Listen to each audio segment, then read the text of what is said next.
So hello everyone, welcome back to my channel. आज की video में हम बात करेंगे कि नीतू सिंह को किस तरीके से पढ़ सके जिससे कि बहुत ही इफेक्टिव तरीके से आपको सब कुछ याद रहे, प्रैक्टिस भी हो जाए और आपका पूरा कॉन्सेप्ट क्लियर हो जाए सो दैट आपको ग्रामर सेक्शन में कोई भी प्रॉब्लम ना रहे। This was my way. मैंने कोई यूट्यूब से कुछ किसी टीचर से नहीं पढ़ा, इसलिए मुझे ज़्यादा आइडिया भी नहीं रहता है। मैंने इसी बुक से पढ़ा है और इसके साथ एक और बुक से जो कि मैं बताऊंगी। So I am going to tell you कि मैंने कैसे पढ़ा और कैसे पढ़ना चाहिए जिससे बहुत ही इफेक्टिव तरीके से आपको नीतू सिंह बिल्कुल आपके दिमाग में घुस जाए एंड ग्रामर के सारे रूल्स आपको दिमाग में घुस जाए and you will be scoring very good marks in grammar. So let's start without any further ado. सबसे पहले ये बहुत पुरानी बुक है, जैसे कि ये मेरी ही बुक है। मैंने अपने होम टाउन से लेकर के आ गई मैं, और ये 2017 का एडिशन है एंड उसके बाद अभी न्यू एडिशन आपका आ चुका होगा। सो स्टार्ट करते हैं हम। जैसे कि मैंने कुछ कुछ चीज़ें भी लिख रखी है, जैसे आपको दिख रहा होगा। Objective case comes after but except between and let like and, मतलब कुछ कुछ छोटी छोटी ट्रिक्स मैंने लगाई है एंड माय नेम्स वगैरह, जैसे सब कोई करते हैं। सो चलो स्टार्ट करते हैं। सबसे पहले हम स्टार्ट, यहाँ पे बहुत सारे आपको टॉपिक्स मिल जाएंगे जो कि आपको पढ़ने होते हैं ग्रामर्स में। वर्ब है, टेंस है, पैसिव वॉइस है, नरेशन है, क्वेश्चन टैग है, सब्जेक्ट वर्ब एग्रीमेंट है, conditional sentence, verb advance, noun, pronoun, adjective, conjunction, many more. सबसे पहले हम स्टार्ट करते हैं वर्ब बेसिक से। बस मैं एक तरीका बताऊंगी, ज्यादा मैं डीपली नहीं जाने वाली हूँ। वर्ब आपको तरीका बताती हूँ कि वर्ब, चलो वर्ब से हम देखते हैं। वर्ब बेसिक है ये। इसको कैसे पढ़ते करते हैं। सबसे पहले आप आराम से पढ़ना स्टार्ट करोगे, एक एक लाइन करके, कि जैसे कि वर्ब क्या है, उसका डेफिनेशन है, तो उतना आपको दिमाग नहीं लगाना, लेकिन हाँ पहली बार आपको थोड़ा सा पढ़ना है कि वर्ब है क्या। यहाँ पे थोड़ा डेफिनेशन दे दिया है, उसके बाद वर्ब के टाइप्स बताए हुए हैं। हेल्पिंग वर्ब है, मेन वर्ब है। उसके बाद हेल्पिंग वर्ब के भी दो तरीके के होते हैं, models and primary auxiliary verb. अब ये मॉडल्स क्या क्या होते हैं ये बताया है, प्राइमरी ऑक्सिलरी वर्ब क्या होते हैं ये बताया है। अब यहाँ पे आ करके आपका शुरू हो गया योर रूल्स, जैसे कि यूज टू किस चीज के साथ एक्ट करता है, models and adjective, auxiliary verb किस चीज के साथ क्या है, इसका डेफिनेशन दे दिया है। मॉडल वर्ब क्या है, इसका डेफिनेशन दे दिया है। मार्जिनल ऑक्सिलरी वर्ब, ये सब चीजें आपकी डेफिनेशन है, तो थोड़ा बहुत ये बेसिक अंडरस्टैंडिंग भी होनी चाहिए ताकि आपको समझ आ जाए, बट ये इतना इम्पोर्टेंट नहीं है। इसके बाद आप आगे आओ। बट हाँ, आपको नॉलेज करते जाना है क्योंकि इतना ही है जो चीज़ें आपको आगे काम आएंगी। ठीक है। अब सेकंड में आई नीड यू, ये यहाँ पे आपका ये मेन वर्ब है, need. You need not come here, तो यहाँ पे ये हेल्पिंग वर्ब है। ये इस तरीके का आप डिफरेंस से, एग्जाम्पल से आप समझ सकते हो मेन वर्ब हेल्पिंग वर्ब में डिफरेंस। बहुत ही अच्छी चीज है ये, बट हाँ इतनी जल्दी समझ नहीं आता है, आपको बार बार रिवीजन करना होगा। पहली बार कैसे पढ़ना है वो मैं बता रही हूँ, बस आपको पढ़ना है, समझने की कोशिश करनी है एंड मूव ऑन, ज्यादा दिमाग नहीं लगाना है, आगे बढ़ो।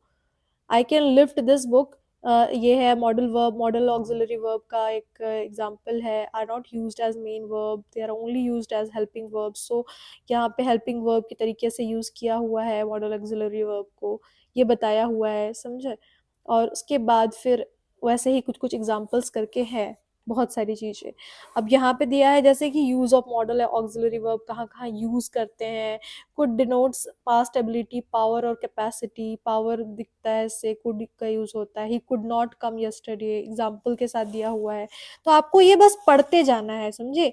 जैसे कि मैंने भी यहाँ पे पढ़ा है, हाईलाइट किए हुए हैं, जैसे आप देख रहे होगे, can shows friendly request and which could shows formal request while could shows formal request. ये दोनों के बीच में डिफ्रेंशिएट करने के, ये बहुत, जब मैंने स्टार्ट किया था पढ़ना तब मुझे ये चीज़ें भी समझ नहीं आती थी। सोच रहे हो मैं किस लेवल से पहुंची हूँ। मतलब मुझे कुछ समझ नहीं आता था कि कैन क्या होता है, कैन का कहाँ यूज़ करते हैं, कुड का कहाँ यूज़ करते हैं। Can I take your scooter, ये फ्रेंडली फ्रेंडली रिक्वेस्ट है। और could I take to mister Shukla, formal request है ये। तो मतलब जब आपको किसी से स्कूटर मांगना है, जैसे कोई दोस्त ही है आपका, क्या मैं तो तुम्हारा स्कूटर ले लूँ, तो उसके लिए आपको कैन लगाना है। और अगर किसी को बहुत ही फॉर्मली, जैसे कि फॉर्मली पूछना है, रिक्वेस्ट करनी है, फॉर्मल रिक्वेस्ट जो होगा उसके लिए आपको बिल्कुल कुड वगैरह यूज़ करते हैं, थोड़ा फॉर्मली यूज़ करने के लिए। ठीक है। ऐसे ही बहुत सारे डिफ्रेंशिएट करके बताए हुए हैं। ठीक है। यहाँ पे अब आपको मे, माइट और मस्ट का डिफरेंशिएशन दिया हुआ है। एंड इसी तरीके से आपको आगे भी मिलेगा। शैल एंड विल है जो कि मॉडल वर्ब है, इसका भी एक तरीके से आपको बताया हुआ है कि किस तरीके से क्या क्या करना है। एंड यहाँ पे भी मैंने हाईलाइट किया हुआ है, shall is used with second person, third person to denote command, promise, threat, determination, compulsion and advice. Will is used with I and we in similar cases. तो ये चीजें कहीं कहीं पे आपको कॉमन एरर के तरीके से आ जाती है, इसलिए ही मैंने इसको हाईलाइट किया है। जैसे कि हम क्या जानते हैं कि आई के साथ शेल लगता है और ही के साथ विल लगता है, बट उल्टा भी हो जाता है कई बार जब इन तरीके की चीजें होती है, command, promise, determination, threat, compulsion and advice. इन चीजों का जब यूज होता है तो आपको आपके ये रूल पलट जाते हैं। तो ये चीजें आपको यहाँ पे आपको मिल जाएंगी एज अ रूल। ओके, तो ये नोट करके जो चीजें दी हुई होती है इस पे आपको बहुत ज्यादा ध्यान देना है, ये नोट जो रहता है, समझे। और उसके बाद यहाँ पे और भी रूल्स दिए हुए हैं, ये रूल्स भी आप ऐसे पढ़ सकते हो।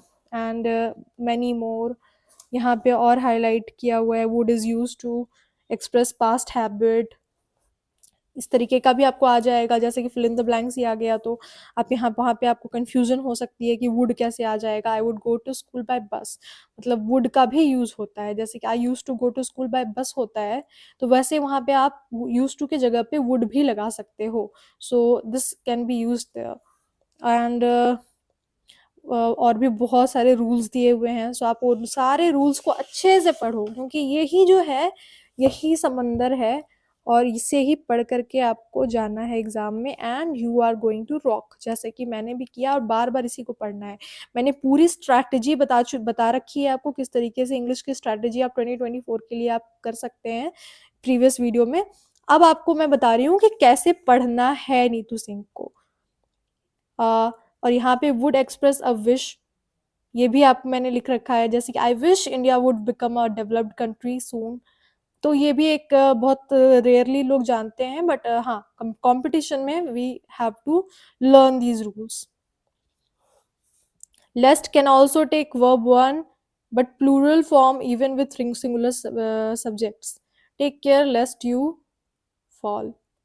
सो लेस्ट के साथ जनरली शुड आता है, जैसे कि ये सेंटेंस आपको एसएससी सीजीएल में बहुत ज़्यादा मिलेगा, he ran fast lest he should miss the train. तो ये वाले सेंटेंस आपको बहुत मिलेंगे, बट यहाँ पे एक एक्सेप्शन भी है कि लेस्ट के साथ वर्ब वन भी आता है, but plural form even with singular subjects. Okay, lest you fall, lest you के साथ तो फॉल चलेगा, बट ही के साथ भी फॉल लगेगा। तो ये एक यहाँ पे एक्सेप्शन है, और यही आपको कॉमन एरर के तौर पे एग्जाम में आ जाएगा। सो यू हैव टू यहाँ पे नोट वगैरह जो आ रहे हैं ना, इन पे बहुत ज़्यादा अच्छे से ध्यान देना, और ऐसे तरीके से थोड़ा ध्यान देना, मतलब रूल्स, नोट्स, ये सब में थोड़े ध्यान देना। और ऐसे ही फिर ऑट टू आ गया, मस्ट आ गया, और यहाँ भी और भी बहुत सारे रूल्स हैं। इसी तरीके से आपको एक एक को अच्छे से पढ़ना है एंड समझना है। समझना है, एक बार समझने की कोशिश करो, बस थोड़ा सा दिमाग में घुसाने की कोशिश करो पहली बार में। तो इस तरह से आपको पढ़ते जाना है सारा चैप्टर्स। एंड यस, और इसके बाद यहाँ पे आपको जैसे दिख रहा होगा, यहाँ पे आपको वर्ब्स के फॉर्म्स दिए हुए हैं, ये फॉर्म को भी आपको देख लेना है, एक बार याद करना है, ठीक है, याद करने की कोशिश करनी है। एक बार याद हो जाता है ठीक है, दूसरी बार दोबारा रिवाइज करते जाओगे, याद हो जाएगा। Arise, arose, arisen, awake, awoke, awaken, इस तरह से आपको याद करना है, क्योंकि ये आते हैं क्वेश्चंस एग्जाम में and you will be confused कि कौन सा वर्ब यूज करना है, तो वहाँ पे मिस्टेक हो जाती है। इसलिए एक बार ऐसे देख लो ताकि दिमाग में रह जाए, याद करने की कोशिश करना।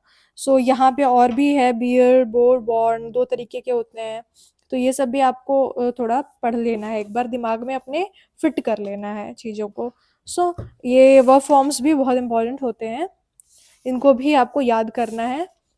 बस एक बार याद करना, याद इतने नहीं है, मतलब दिमाग में एक बार घुसा लेना। बहुत सारी चीज़ें तो आपको ऑलरेडी पता होंगी, कुछ चीज़ें जो नहीं पता है उन चीज़ों को आपको एक बार दिमाग में डाल लेना है। सो यहाँ पे कुछ और है, बिड, बिड, बिड, बेट, बेट, बेट, तो ये सब थोड़ा एक बार दिमाग में डाल लेना। एंड यहाँ पे आपको लास्ट में ये चीज़ें दे रखी है, जैसे कि मैंने बताया था ना, बियर, बोर, बॉर्न, तो यहाँ पे आपको कंफ्यूजिंग पेयर दे रखा है कि जो एग्जाम में आ जाते हैं वो कंफ्यूज करने के लिए, तो इसको तो खासकर बहुत अच्छे से ध्यान देना। जैसे हैंग, हैंग्ड, हैंग्ड। हैंग दो तरीके का होता है, एक तो कील में ठोकने के लिए और एक तो होता है किसी को फांसी लगाने के लिए। सो दोनों का ही हिंदी फर्स्ट फॉर्म हैंग होता है, बट जब आप किसी को फांसी लगाने के लिए यूज करते हो तो उसका second form, past form, hanged हो जाता है। और जब अगर आप कील ठोकने के लिए करते हो तो उसका पास्ट फॉर्म हंग हो जाता है। सो ये दिस इज द डिफरेंस। फांसी वाला का हैंग, हैंग्ड, हैंग्ड, एंड कील ठोकने के लिए हैंग, हंग, हंग। ओके, सो बहुत सारे ट्रिक्स भी हैं। मैं सोच रही हूँ कि मतलब कुछ कुछ लेके आऊँ आप लोगों के लिए। अगर सब कुछ सही रहेगा तो जरूर लेके आऊंगी। एंड मैंने कैसे तैयारी की थी वो सब चीजें, बाकी फिलहाल मैं ये सब बता रही हूँ कि आपको ये सारी चीजें कर लेनी है, ठीक है। And yes, this way. और उसके बाद वर्ब्स, कंफ्यूज्ड विद वर्ब, मतलब बहुत तरीके की चीजें दी हुई है कि जो चीजें आपको कंफ्यूजन कर सकती है। तो ये वाला नाउन है और ये वर्ब है।